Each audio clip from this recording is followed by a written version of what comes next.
Sekarang tengok buku teks muka surat 5 dan menjawab soalan ini. Kita tengok. Baca dan fahami 5 hubungan sesama manusia berdasarkan sumber moral. Kemudian menjawab soalan yang berikut. Pertama, hubungan antara pemerintah dengan rakyat.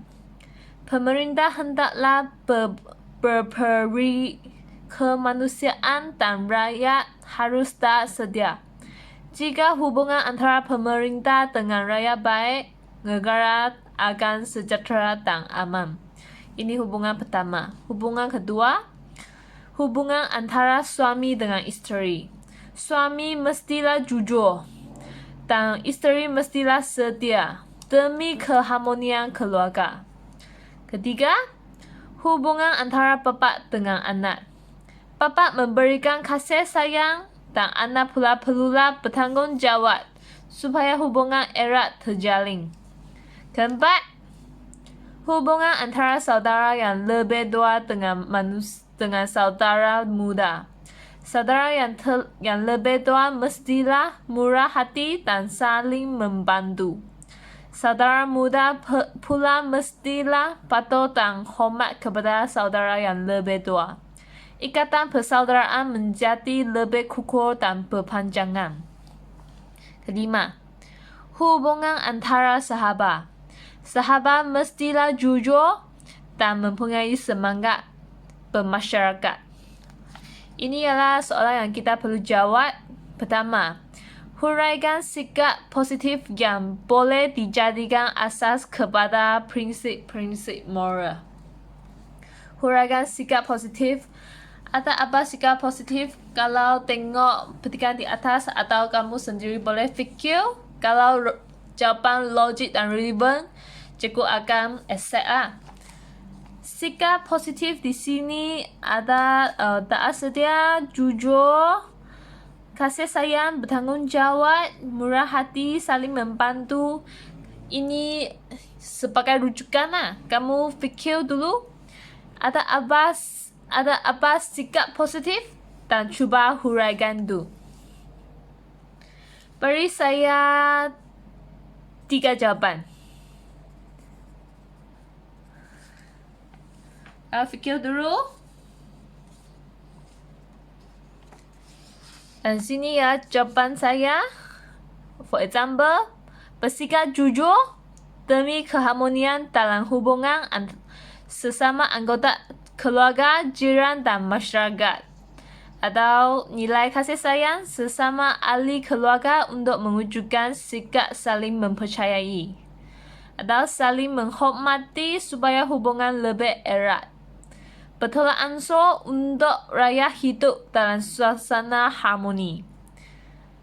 Dan akhir itu ialah bekerja sama untuk wujudkan keamanan dalam kalangan masyarakat. Kedua, dia cakap, bincangkan kepentingan sikap tersebut bagi membentuk insan bermoral. Ialah kita lah. Kita perlu menjadi orang yang bermoral. Mengapa kita perlulah menjadi orang yang bermoral dengan mengamalkan sikap positif ini? Apa kepentingan itu? Juga 3 jawapan. Jawapan cikgu ialah macam ni lah.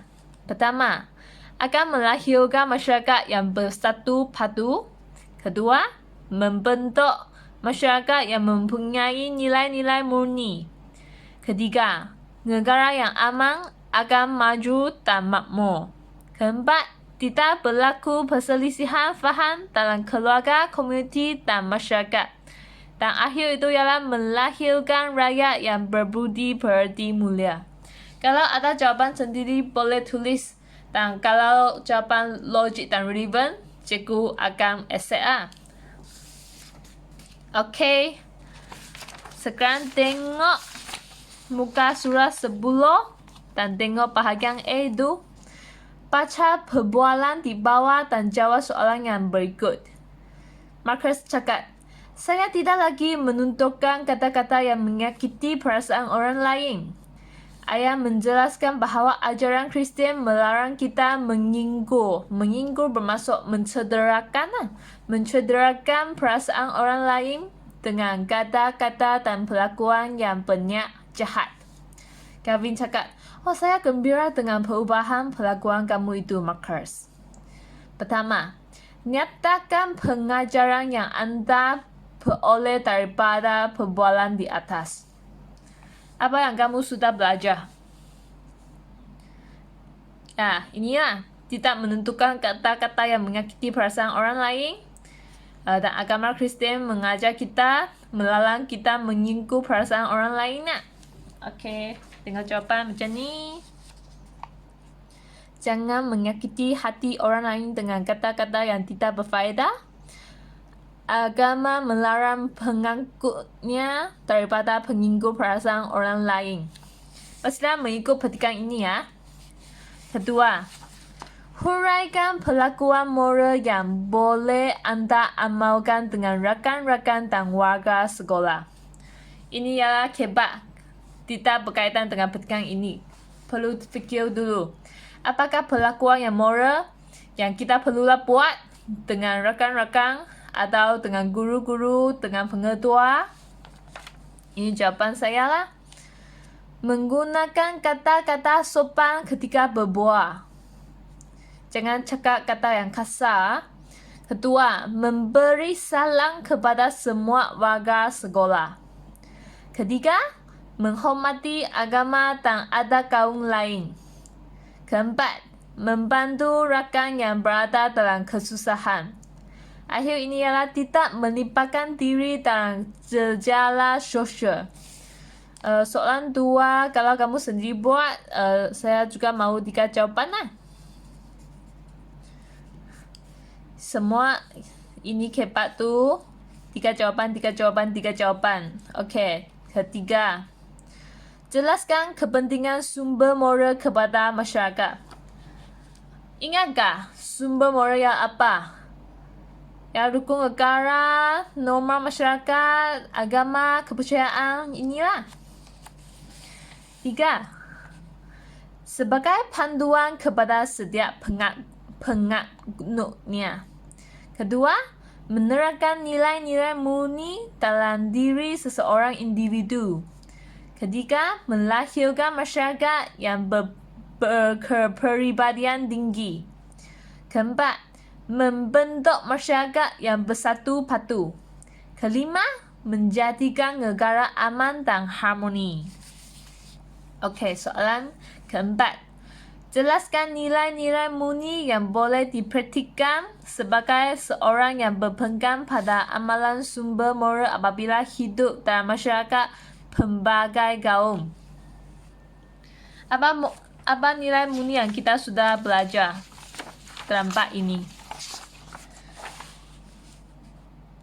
Ini sebagai rujukan ada kepercayaan kepada Tuhan, hormat, toleransi, rasional dan kesederhanaan.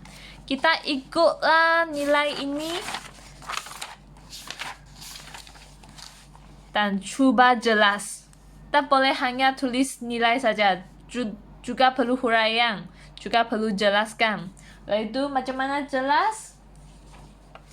For example lah, bertoleransi dalam komuniti kejiranan. Kedua, menghormati anggota masyarakat yang mempraktikkan pelbagai agama dan kepercayaan.